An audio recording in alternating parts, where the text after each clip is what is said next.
가톨릭 교회 교리서 2.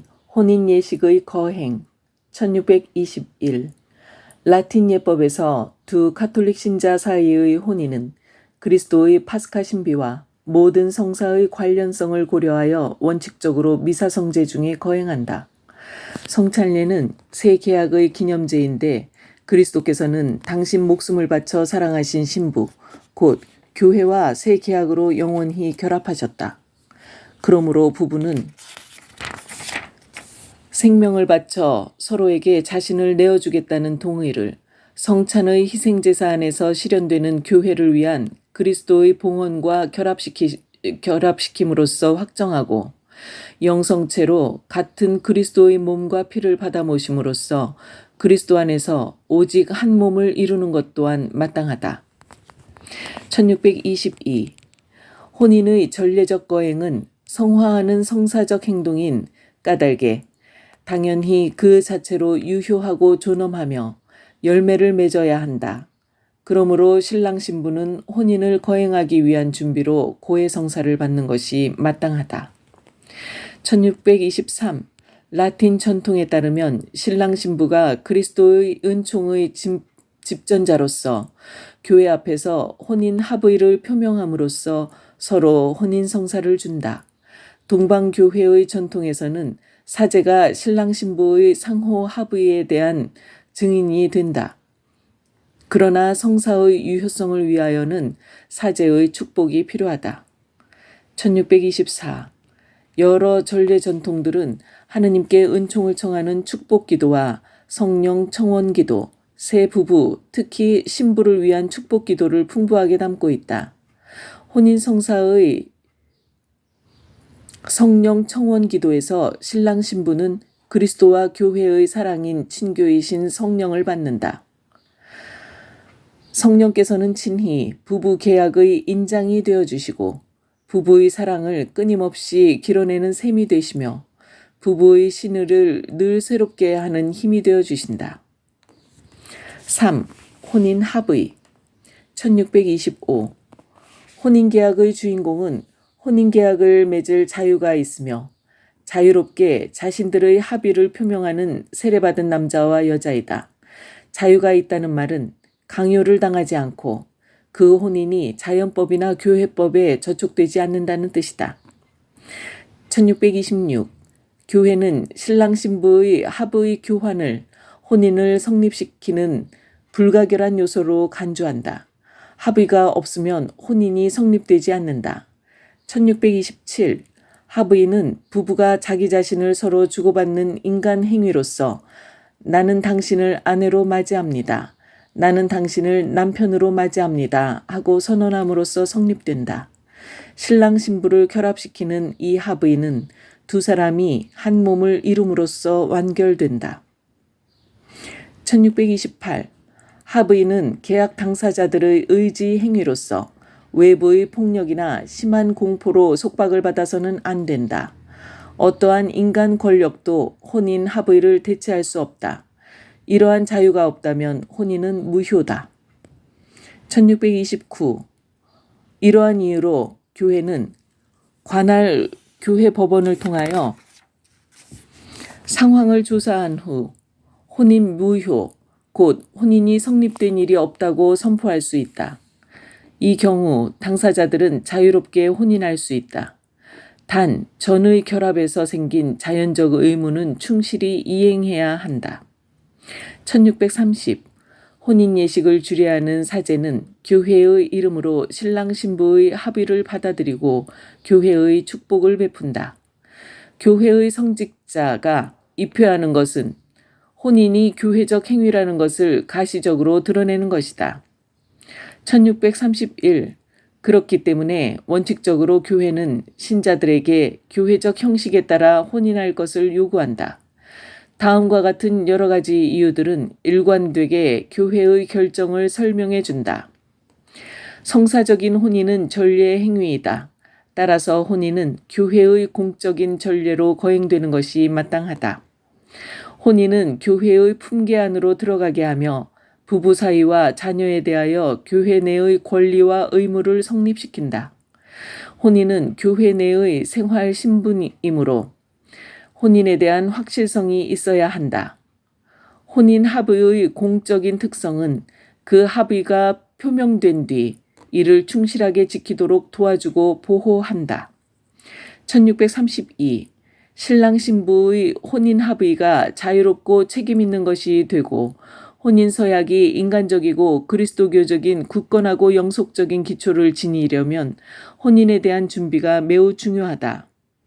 부모와 가정이 주는 모범과 가르침은 혼인 준비의 가장 탁월한 방법이다. 하느님의 가족으로서 목자들과 그리스도교 공동체의 역할은 혼인과 가정의 인간적인 가치와 그리스도교적인 가치의 전달에 필수 불가결하다. 더구나 많은 젊은이들이 이 기초교육을 충분히 받지 못하는 결손 가정에 살고 있는 우리 시대에는 더욱 그러하다. 젊은이들이 정결을 닦고 적절한 시기에 정숙한 약혼기를 거쳐 혼인에 이를 수 있도록 부부 사랑의 존엄성과 그 임무와 행위에 대하여 특히 가정의 품 안에서 제때에 알맞은 교육을 받아야 한다. 혼종 혼인과 비신자와의 혼인. 1633. 혼종 혼인.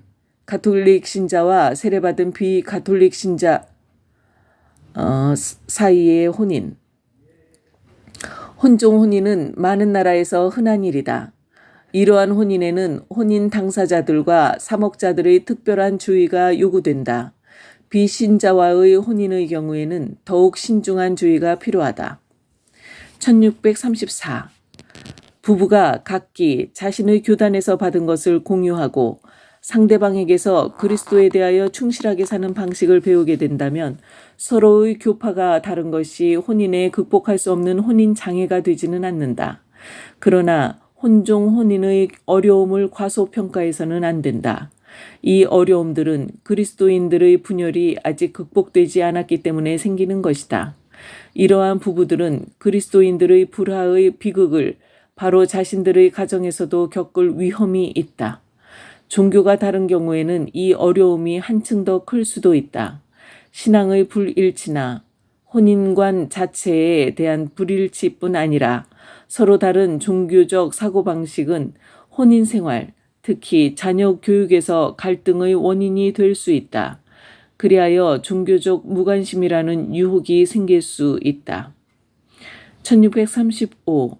라틴 교회의 현행법에 따르면 합법적으로 혼종 혼인을 하기 위해서는 교회 관할권자의 명시적 허가가 있어야 한다. 비신자 장애의 경우에 혼인의 유효성을 위해서는 장애에 대한 명시적 관면이 요구된다. 이러한 허가나 관면은 쌍방이 혼인의 목적과 본질적인 특성을 거부하지 않고 인식하며 더욱이 가톨릭 신자편 당사자가 가톨릭 교회 안에서 자녀에게 세례를 받게 하고 교육시키며 그 신앙을 보호할 의무가 있음을 의식하고 있고 비가톨릭 신자편 당사자가 이를 알고 있다는 것을 전제로 한다. 1636. 많은 지방에서는 그리스도교 일치 운동의 대화에 힘입어 관련 그리스도교 교단들이 혼종 혼인을 위한 공동 사목위원회를 조직했다. 이 공동 사목위원회의 임무는 부부들이 자신들의 특수한 상황을 신앙에 비추어 살아가도록 돕는 것이다. 이 위원회는 또 배우자의 상호 의무와 자기가 속한 교회 공동체에 대한 의무, 이 두 가지 의무 사이의 긴장을 극복하도록 도와주어야 한다. 위원회는 신앙에서 그들 부부가 공유한 것을 꽃피우고 다른 점들을 존중하도록 용기를 북돋아 주어야 한다. 1637. 비신자와 혼인을 하는 가톨릭 신자 배우자에게는 특별한 의무가 있다. 신자 아닌 남편은 아내로 말미암아 거룩해졌고 신자 아닌 아내는 그 남편으로 말미암아 거룩해졌기 때문입니다. 이 거룩하게 하는 힘이 배우자를 그리스도교 신앙으로 자유롭게 개종하게 한다면 그것은 그리스도교 신자인 배우자와 교회의 큰 기쁨이 된다. 부부의 진실한 사랑, 가정적 덕행의 겸손하고 참을 수 있는 실천, 그리고 끊임없는 기도는 신자 아닌 배우자가 회개의 은총을 받아들일 준비를 갖추게 한다. 4. 혼인성사의 효과 1638. 유효한 혼인에서 부부 사이에 본성상 영구적이고 독점적인 유대가 생긴다. 그뿐 아니라 그리스도교인은 혼인에서는 부부들이 그들 신분의 의무와 품위를 위하여 특수한 성사로서 견고하게 되고 이를테면 축성된다. 혼인 유대 1639. 하느님께서는 신랑 신부가 서로 자신을 주고받는다는 합의를 확정하신다. 부부의 혼인 계약으로 하느님께서 제정하신 견고한 제도가 사회 앞에 나타난다. 부부의 이 계약은 하느님과 사람들의 계약에 통합된다. 진정한 부부 사랑은 하느님 사랑 안으로 받아들여진다. 1640. 혼인 유대는 하느님께서 친히 제정하신 것으로서 세례받은 사람들 사이에 맺어지고 완결된 혼인은 절대로 해소될 수 없다. 부부의 자유로운 인간적 행위와 혼인을 완결짓는 육체의 결합으로 발생되는 이 유대는 이제 취소할 수 없는 실제이며 하느님의 성실하심으로 보장된 계약의 기원이다. 교회는 하느님 지혜의 이러한 안배를 거스를 권한이 없다. 혼인성사의 은총 1641. 그리스도교 신자 부부는 하느님 백성 가운데서 자기 생활 신분과 영역에 고유한 은총을 받는다.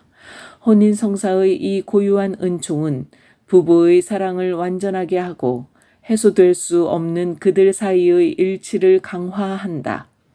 이 은총으로 그들은 부부 생활은 물론 자녀 출산과 교육을 통하여 성덕에 나아가도록 서로 도와준다. 1642. 그리스도께서 이 은총의 원천이시다. 일찍이 하느님께서 사랑과 신의 계약으로 당신 백성을 만나러 오셨듯이 이제 인간의 구원자이신 교회의 신랑께서 혼인성사를 통하여 그리스도인 부부를 만나러 오신다.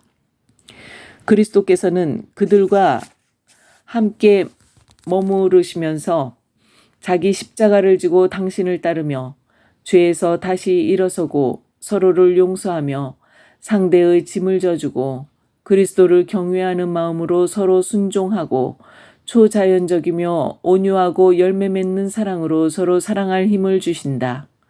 그리스도께서는 부부애와 가정생활의 기쁨 속에서 이 세상에서 어린 양의 혼인잔치를 미리 맛보게 하신다. 교회가 맺어주고 봉헌으로 확고해지며 축복으로 확정되고 천사가 선포하며 하느님 아버지께서 인준하신 혼인의 행복을 무슨 말로 만족스럽게 표현할 수 있겠습니까? 동일한 희망, 동일한 정성, 동일한 규율, 동일한 봉사로 결합된 두 신앙인의 유대는 얼마나 경탄스럽습니까? 한 성부의 자녀들이며 한 주님을 모시는 그들 사이에는 정신이나 육체에 전혀 거리가 없습니다. 오히려 그들은 참으로 한 육신 안에 둘이며 육신이 하나이면 정신도 하나입니다. 찬미 예수님.